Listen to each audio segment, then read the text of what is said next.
마태복음 26장 36절로 46절 말씀입니다.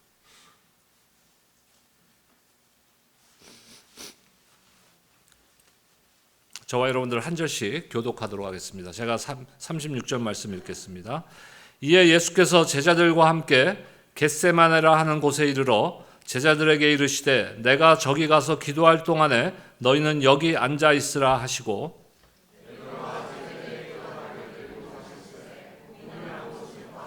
이에 말씀하시되 내 마음이 매우 고민하여 죽게 되었으니 너희는 여기 머물러 나와 함께 깨어 있으라 하시고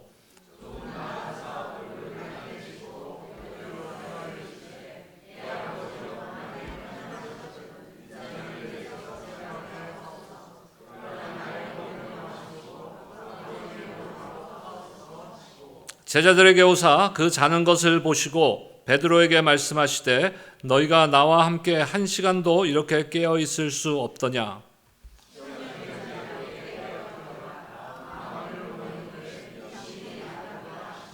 다시 두 번째 나아가 기도하여 이르시되 내 아버지여 만일 내가 마시지 않고는 이 잔이 내게서 지나갈 수 없거든 아버지의 원대로 되기를 원하나이다 하시고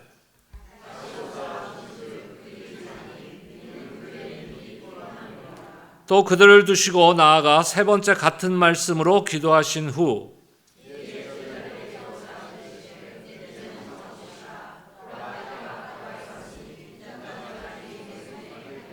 함께요. 일어나라 함께 가자. 보라 나를 파는 자가 가까이 왔느니라. 아멘. 하나님 감사합니다. 사순절을 지나며 이제 영광의 부활주일을 3주 남기고 있는 이 시점에 있습니다. 사순절 기간 동안에 그 십자가의 깊은 묵상을 우리가 말씀을 통하여 나눠가고 있습니다. 오늘 말씀 가운데 말씀과 성령의 강권하심이 우리의 마음을 변화시켜 주시고 우리의 생각과 관점을 변화시켜 주셔서 하나님 원하시는 생각, 하나님 원하시는 관점, 하나님의 뜻 앞에 나의 뜻을 순복할 수 있는 믿음의 종들이 다 될 수 있도록 축복하여 주시옵소서. 감사합니다. 예수님의 이름으로 기도드립니다. 아멘. 부활주일까지 이제 3주 정도 남았습니다. 오늘 말씀은 순종에 관한 말씀인데 예수님의 겟세마네 기도. 여러분 예루살렘을 가보신 분들은 아마 아실 텐데 우리가 성경에 보면 겟세마네라고 나오는 경우도 있고 때로는 감람산이라고 나오는 경우도 있는데 같은 지역입니다. 그러니까 우리가 가보지 않은 분들은 이제 그냥 보면 멀리 있는 어떤 산인가 보다 그러는데 그냥 자그마한 산책하는 우리 요새 같으면은 그냥 그런 그 동산이에요. 그리고 예루살렘 성에서 이렇게 내려다 보면은 조그마한 계곡같이 이렇게 돼 있어요. 물이 있는 계곡이 아니라 이렇게 골짜기로 이렇게 돼 있는데 그걸 건너편에 바로 거기가 감람산 겟세마네입니다. 그래서 걸어서도 얼마 안 걸리는 가까운 곳이에요. 예수님께서는 성경에 보면은 습관적으로 그랬습니다. 그러니까 다시 말해서 예수님께서 감람산에 가서 겟세마네 동산에 가서 기도하신 것은 지금 예수님이 잡히시던 날 밤 아닙니까? 지난주 말씀에서 요 이전의 시점에 대한 말씀이었어요. 제자들과 식사를 하고 성만찬을 베푸시고 제자들에게 예수님께서 직접 허리에 수건을 동이고 제자들의 발을 씻겨주시는 그 겸손의 섬김에 대한 메시지를 지난주에 우리가 나눴는데 그 바로 직후의 말씀이에요. 그 굉장히 중요한 시점이에요. 목요일 저녁 예수님이 이제 잡히시는 그 시점이고 그 다음 날이면 이제 십자가에 달려 죽으실 그 시점입니다. 너무너무 중요한 시점이라서 기도하러 가신 것만은 아니에요. 예수님은 늘 그곳에서 기도하셨다는 것이. 유월절 만찬을 마시고 제자들과 함께 감람산 아래 겟세마네 동산으로 가셔서 예수님은 우리의 죄를 지고 십자가 앞으로 나아가는 결정적인 지금 영적 전쟁을 하고 계시는 것입니다. 예수님은 이 기도의 자리에서 죽음의 고통, 그리고 그것에 대한 인간적인 두려움, 예수님은 완전한 인간이시고 완전한 하나님이십니다. 우리가 신비라는 단어를 사용하지 않습니까? 신비라는 건 뭐예요? 우리가 다 알 수 없는 거예요. 그래서 우리가 성경적인 아니면 하나님의 말씀 가운데 우리의 신앙 가운데 신비라는 것은 우리가 더 알 수 없다는 거예요. 그 대표적인 것이 예수님은 하나님이시고 인간이다. 반반이 아니라 완전한 하나님이시고 완전한 인간이다. 어떻게 그럴 수 있어요? 그러니까 신비인 거예요. 언젠가 우리가 천국에서 그것을 다 이제 이해하게 될 거예요. 그것을 기다리지 못하고 우리 인간적인 제한된 지식과 제한된 능력으로 그걸 해석해서 어떻게 이해하려고 그러다 보면 어떻게 됩니까? 이단이 돼버리는 거예요. 또 대표적인 우리 기독교 신앙에 있어서의 신비는요, 삼위일체 하나님이라는 거예요. 아버지 하나님, 성자 예수님, 성령 하나님이 세 분으로 계시지만 한 분 하나님이시다. 어떻게 그럴 수 있어요? 모르는 거예요. 우리가 다 알 수 없는 거예요. 하지만 그것이 바로 신비라는 거예요. 그렇기 때문에 예수님이 지금 신비로움으로 이 땅에 오신 거예요. 하나님이신데 인간으로 오신 거예요. 완전한 인간으로 오신 거예요. 그러니까 이 땅에 계시는 동안은, 공생의 기간 동안은 그 우리가 느끼는 모든 고통, 모든 감정을 함께 느낄 수 있는 인간이셨다는 것이. 그래서 지금 십자가, 하나님 아버지의 뜻대로 계획 가운데 이제 곧 십자가를 져야 되는 그런 상황인데, 그 가운데 고통과 두려움이 있는 그런 상황이었습니다. 그런데 또 한편으로는 하나님 아버지의 계획과 말씀과 그 앞에 순종해야 하는 자신, 이 두 양면에서 지금 갈등을, 영적 전쟁을 하고 계시는 거예요. 하나님의 뜻 사이에서 씨름하시며 한마디의 기도로 그러면 이것을 어떻게 할 것인가? 라는 결론을 내리는 거예요. 이번 주에 이 한 절을 여러분들 저와 함께 교회적으로 함께 여러분들 모두 암송하시기 바랍니다. 오늘 본문의 39절 말씀이에요. 우리 한번 함께 읽겠습니다. 시작. 조금 나아가사 얼굴을 땅에 대시고 엎드려 기도하여 이르시되 내 아버지여 만일 할만하시거든 이 잔을 내게서 지나가게 하옵소서. 그러나 나의 원대로 마시옵고 아버지의 원대로 하옵소서 하시고, 지금 아주 강력한 격렬한 내적인 영적인 갈등이 예수님 안에 있는 모습이에요. 이 한 절의 기도의 내용을 보면은 예수님께서 그동안에 공생애 동안에 공개적으로 하셨던 사역, 사람들 앞에서 놀라운 기적을 보였던 사역, 죽은 자를 살리신 그 놀라운 일들, 그리고 눈먼 자를 눈을 뜨게 하시고 앉은 뱅이를 일으키게 하시는 그런 놀라운 사역, 그리고 제자들에게 그 훌륭한 가르침을 하신 산상수훈의 가르침, 이러한 눈에 보이는 어떻게 보면 위대한 그러한 모습이 아니에요. 지금은 예수님은 한밤중에 홀로 무릎 꿇고 기도하신 그 자리에서 아버지 내 잔을 피할 수만 있다면 피하게 해 주시옵소서. 어쩌면 우리의 기도는 거기서 끝날지도 몰라요. 아버지 내 앞에 놓여있는 이 고통과 이 고난과 원치 않는 질병과 나의 문제 가운데 이것을 피하게 해주세요. 우리의 기도는 거기가 한계인지도 몰라요. 하지만 예수님은 거기서 끝나지 않고 십자가의 길을 결단하시는 것. 십자가의 죽음은 사람으로서는 주님도 피하고 싶으셨을 거예요.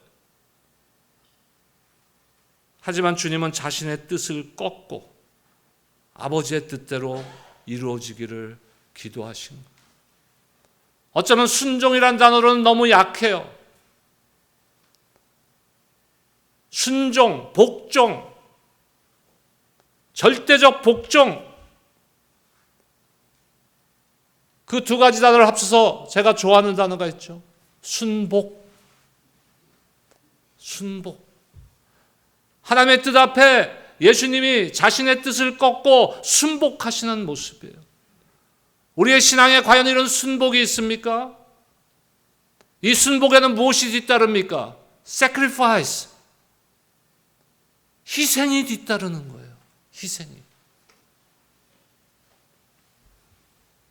예수님의 기도는 자기의 뜻을 고집하고 관철하는 그런 기도가 아니에요. 내 뜻을 하나님 앞에 부르짖고 이거 해주세요, 해주세요 하는 그런 기도가 아니라는 것이에요.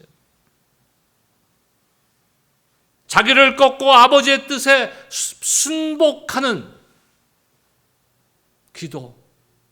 이것이 우리가 가야 하는, 우리가 목표로 삼아야 되는 영적 성숙함의 기도예요. 언제까지 우리는 어린아이 같은 기도로 신앙생활 하다가 주님 앞에 가겠어요?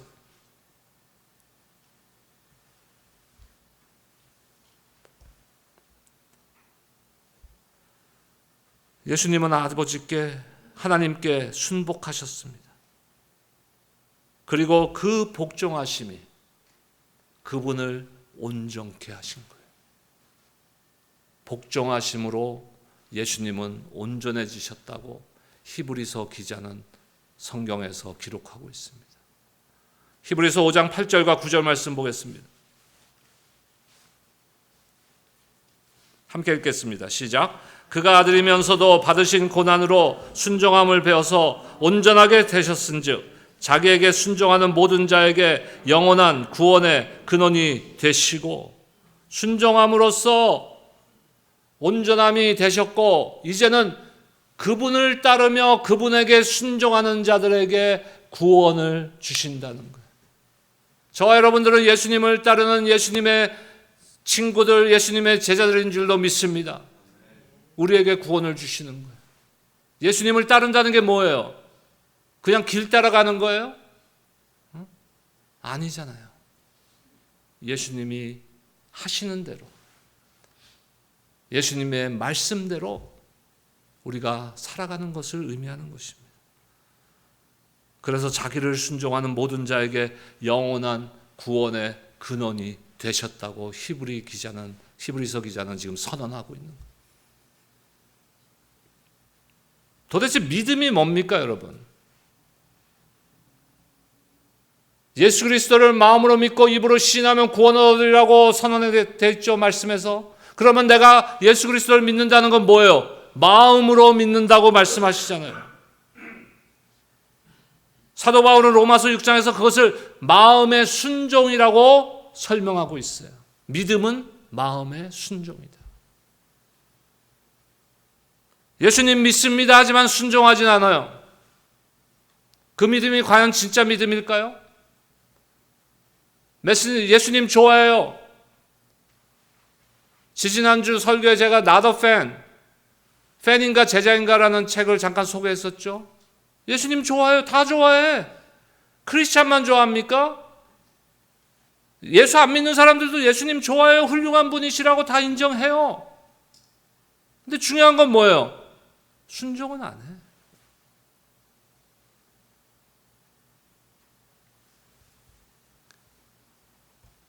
예수님의 겟세마네 기도를 통해 우리는 하나님의 뜻에 순종하는 길이 무엇이고 과연 어떻게 순종의 길을 갈 수 있는가를 배울 수 있는 겁니다. 오늘 말씀을 통해서 세 가지 중요한 교훈을 여러분들과 나누고 싶습니다. 첫 번째, 기도는 솔직함에서 시작되는 거예요. 기도는 솔직함, 정직함에서 시작됩니다. 오늘 본문의 36절에서 38절까지의 말씀, 석절의 말씀 여러분들이 한번 읽어주시기 바랍니다. 36절부터 38절입니다. 시작.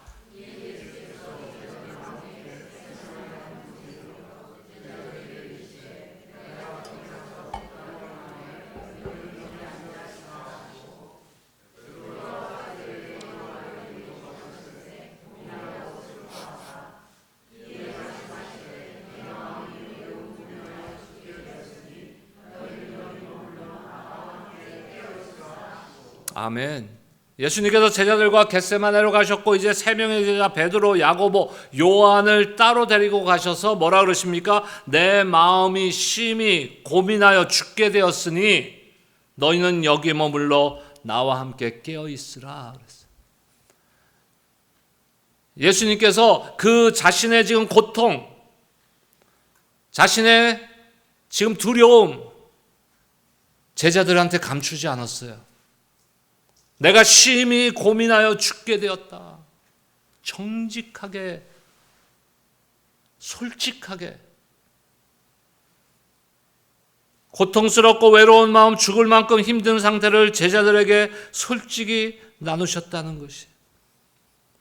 시편에 보면 시편 42편 시편 기자도 이렇게 고백합니다. 하나님 앞에 내 영혼이 하나님을 바라보며 낙심합니다. 내 영혼이 하나님을 바라보며 낙심합니다. 하나님 앞에 자신의 그 심령을 우리가 신앙적으로 우리가 한번 해석해 봅시다. 내 영혼이 하나님을 바라보면 어떻게 돼야 돼요? 즐거워야죠. 힘이 나야 되죠. 근데 항상 그럴 수 있어요, 여러분?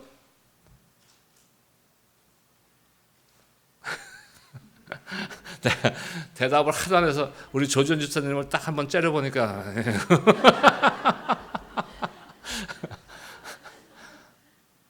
우리의 현실이잖아요. 그런데 하나님 앞에서 내가 나는 하나님을 바라보면 힘이 나요. 내일 내가 지금 암 수술 사기로 지금 진단을 받을 거 수술을 할까 말까 지금 내일 병원에 가야 되는데 그래도 하나님 바라보면 난 힘이 나요. 기뻐요. 속으로 두려움이 있잖아요. 솔직함은 게 아니에요. 그게 정직함 아닙니까?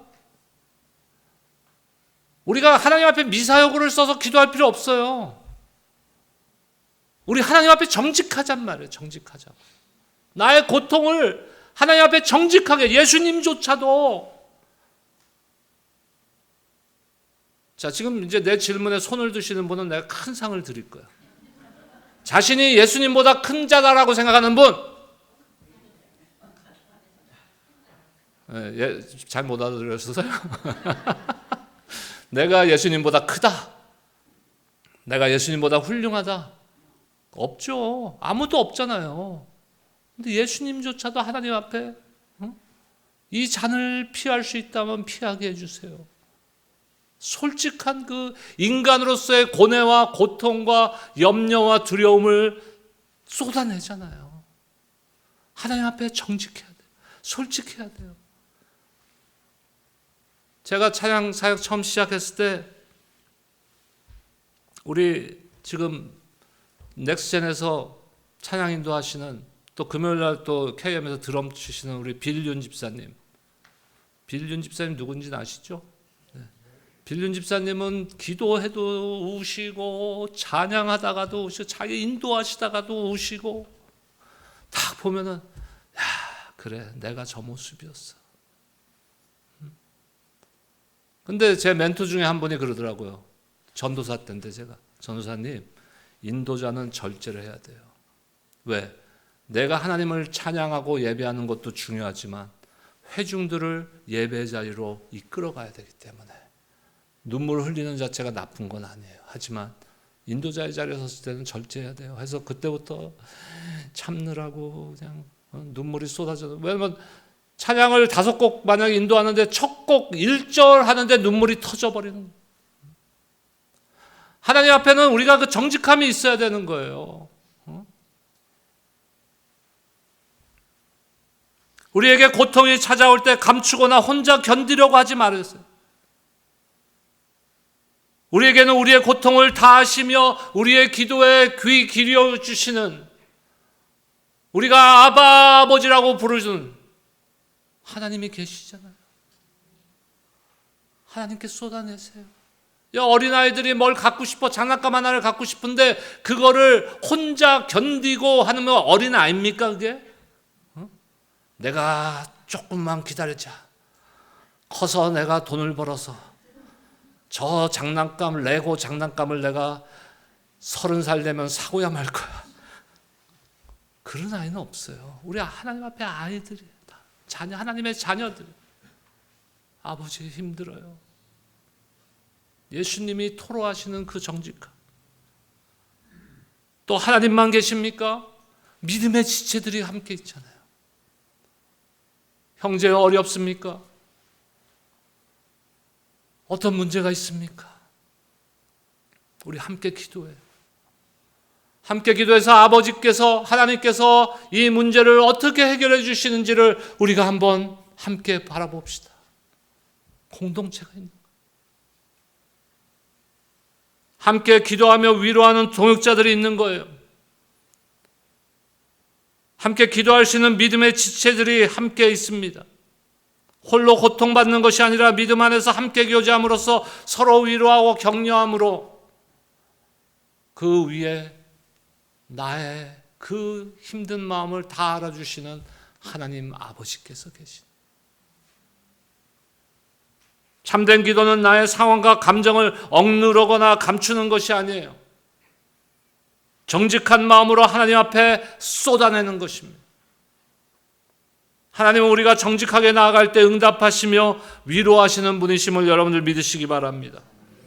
두 번째, 이번 주 암송 구절 한 번 더 읽겠습니다. 39절 말씀 같이 읽겠습니다. 시작. 조금 나아가서 얼굴을 땅에 대시고 엎드려 기도하여 이르시되 내 아버지여 만일 할만하시거든 이 잔을 내게서 지나가게 하옵소서. 그러나 나의 원대로 다 마시었고 아버지의 원대로 하옵소서 하시고.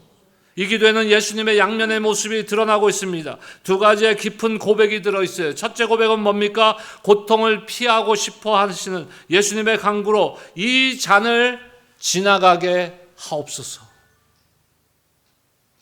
예수님의 한쪽 면. 두 번째 면은 뭡니까? 자기 뜻을 꺾고 아버지의 원대로 하옵소서. 이 잔을, 구약에서 잔이란 것은요, 하나님의 진노를 의미하는 거예요. 하나님의 진노. 하나님이 하나님의 백성들에게 진노하실 때, 죄악 가운데 있는 이스라엘 백성들을 진노로 다스릴 때 그것을 잔이라고 표현을 합니다. 그 잔을 누가 받아야 됩니까, 여러분? 이 하나님의 진노의 잔은 누가 받아야 될 잔이에요? 저를 따라 합시다. 내가 받아야 할 잔. 근데 예수님이 받으신 거예요. 왜요? 우리는 자격이 없어요. 그 진노를 감당할 수 있는 자격조차도 우리에게는 없다는 거예요. 구약의 제사를 여러분들 잘 아시잖아요. 구약의 제사로 제물을 드릴 때 어떤 제물을 드립니까? 흠 없는 걸 드려야 돼요. 하나님 앞에 제물은 흠이 없는 제물을 드려야 돼요. 저와 여러분들 흠이 있어요, 없어요? 없다고 생각하는 분들이 아직도 계시는구나. 일부 예배 때 우리 사역자들 함께 예배 드리는데 흠이 있어요, 없어요? 그랬더니 한 전도사님이 많아요. 흠이 많아요, 우리는. 그러니까 제물의 자격이 없어요. 하나님 앞에 죄 사함을 받으려면 흠이 없는 제물을 하나님 앞에 드려야 되는데 우리는 흠이 없는 제물이 될 수가 없어요. 그래서 흠이 없는 어린 양이 되어주시는 거예요. 예수님만이 흠이 없으신 분이에요. 그렇기 때문에 예수님이 십자가에 달리셔야 우리의 죄 문제가 해결되는 거예요.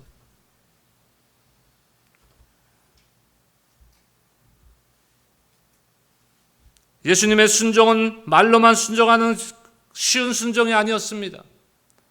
말로 내가 순종할게요.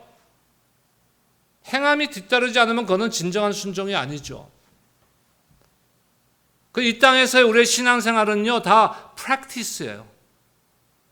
훈련하고 연습하는 거예요. 우리 드리는 예배도 이건 훈련하고 연습하는 거예요. 목사님 신앙에 무슨 연습이 있어요? 있는 거예요. 무엇을 연습하는 거예요? 이제 장차 우리가 천상에 가서 주님과 함께 하나님 앞에 엎드려서 구원하심이 보좌에 앉으신 하나님과 그 어린 양께 있도다 영원 세세토록 holy forever 영원히 거룩하신 하나님을 찬양하나이다. 우리 영원 세세토록 주님 앞에 나가서 찬양할 존재들 아닙니까? 그것을 이 땅에서 우리가 연습하는 거예요. 이제 주님이 이거는 성경과 관계없는 얘기입니다. 오해하지 마세요. 주님이 가면 우리한테 그럴 거예요. 뭐 하다 왔니 도대체? 찬양은 제대로 연습은 해봤니? 예배라는 거는 제대로 드려봤니? 준비가 돼야죠. 기도도 마찬가지, 순종도 마찬가지예요. 연습이 필요한 거예요. 작은 것부터, 조그만 것부터 내가 주님의 말씀 앞에 내 뜻과 반대되더라도 내 뜻을 꺾고 주님 앞에 순종하기로 결단하는 연습이 우리에게 필요한 거예요. 훈련이 필요한 거예요. 우리는 하나님 앞에 순종한다고 말하지만 조금의 희생을 요구하면 순종하지 못합니다. 우리의 육신을 따를 때가 많이 있습니다. 그거는 왜 그래요? 우리의 육신이 연약하기 때문에 그런 거예요. 주님이 기도하실 동안에 베드로와 야고보와 요한은 뭐하고 있었습니까? 잠자고 있었어요. 그때 주님께서 말씀하십니다. 40절과 41절 말씀 읽겠습니다. 함께 읽겠습니다. 시작. 제자들에게 오사 그 자는 것을 보시고 베드로에게 말씀하시되 너희가 나와 함께 한 시간도 이렇게 깨어 있을 수 없더냐. 시험에 들지 않게 깨어 기도하라. 마음에는 원이로되 육신이 약하도다 하시고. 제가 여러분들한테 집사님 이거 좀 해주세요. 교회에 이게 필요해요. 그러면 목사님 못해요. 마음은 원인데 육신이 연약해서. 이런 핑계대라고 이 말씀 주신 겁니까? 갖다 우리 붙일 때다 갖다 붙입시다 우리. 그냥 내 핑계 대느라고 하나님 말씀 여기저기 자꾸 붙이지 말고 지금 이거는 제자들을 꾸짖는 거예요. 너희가 육신이 연약하다는 핑계로 내가 한 시간이라도 나와 함께 깨어서 기도하라고 했는데 그걸 못하냐?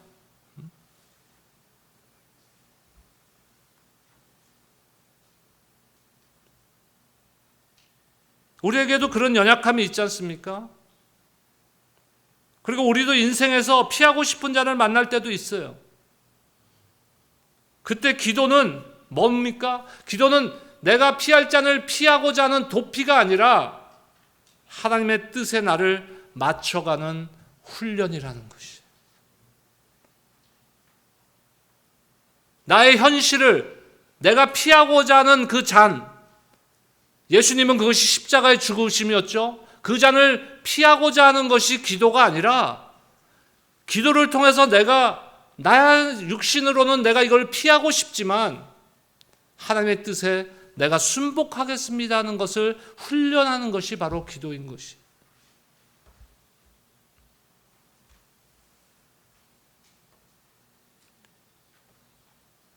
우리가 약하고 육신이 약하고 의지가 약하다는 그 핑계를 대는 제자들을 닮아서 되겠습니까? 순종의 기도를 드리는 저와 여러분들 되시기를 주의 이름으로 축원합니다. 세 번째로 시험을 이기는 힘은 우리가 기도할 때 나타나는 거예요. 기도할 때 나타나는 거예요.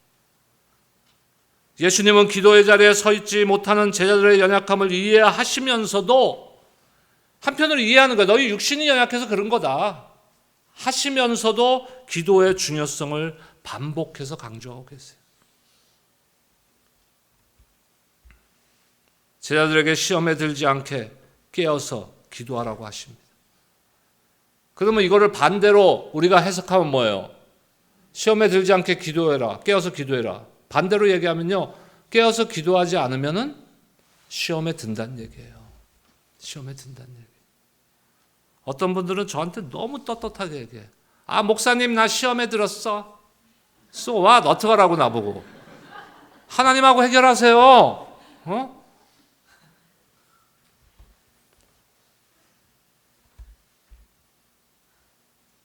기도는 시험을 이기는 길이에요. 여러분 다니엘을 보세요. 사자굴에 빠져서 아버지 나 구원해 주세요. 기도했습니까? 아니요. 사자굴에 빠질 것을 알지도 못할 때 이미 하루에 3번씩 하나님 앞에 간절히 기도했어요. 그러니까 사자굴에 빠져서도 그 믿음의 담대함이 거기서 나타나는 거예요. 사도 바울은 에베소서 6장 18절에서 영적 전쟁의 무기로 모든 기도와 간구로 항상 기도하라 이렇게 교훈하셨어요. 인생의 영적 전쟁에서 승리하기 위해서는 기도에서 영적으로 승리해야 합니다. 기도가 영적 전쟁인 이유는 제자들과 마찬가지로 기도는 육신과 싸우는 거예요. 육신과 싸워서 이기는 승리의 현장이 바로 기도의 현장이 돼야 되는 것이에요. 기도가 영적 전쟁인 이유는 기도는 사탄의 권세를 무너뜨리는 거예요. 엄밀히 이야기하면 내 기도가 무너뜨리는 게 아니라 내 기도를 들으시는 하나님께서 무너뜨리시는 거예요. 우리의 힘으로는 사탄을 이길 수가 없지만 하나님의 권세로는 승리할 수 있습니다. 사탄이 주는 시험과 유혹을 우리는 기도로 이길 수 있는 것입니다. 그러므로 주님께서 제자들을 향하여 뭐라 그럽니까? 마태복음 26장 41절입니다. 시험에 들지 않게 깨어있어 기도하라. 마음에는 원이로되 육신이 약하도다 하시고, 우리가 기도하지 않고는 육신을 이길 수가 없다는 말씀이에요. 우리가 기도할 때 하나님의 능력이 함께 하심을 여러분들 믿으시기 바랍니다. 모세가 아멜렉과의 싸움에서 승리하셨죠. 승리했죠. 뭘로 승리했습니까? 무기를 막 어디 딴 나라에서 수입해갖고 전쟁을 일으켜서 승리했습니까? 아니요. 기도로 승리했어요. 모세가 손을 올리면 이스라엘이 승리했지만 손을 내리면은 아말렉이 승리했습니다. 그래서 아론과 홀이 모세의 손을 붙들어 내려오지 않도록, 기도의 손이 내려오지 않도록 옆에서 붙들어 준 거예요. 이와 같이 우리의 기도는 영적으로 승리하게 하는 통로인 줄로 여러분들 믿으시기 바랍니다. 예수님이 겟세마네에서 기도하신 것은 십자가의 승리를 위함이에요. 고난과 이잔을 피하게 해주시옵소서. 죽음에 대한 두려움으로 시작되었지만 그 길은 결국은 어떤 길입니까? 승리의 길이고 영광의 길인 것이에요. 우리가 왜 오늘 이 귀한 시간을 이곳에 모여서 하나님 앞에 예배드리고 하나님의 말씀을 받습니까?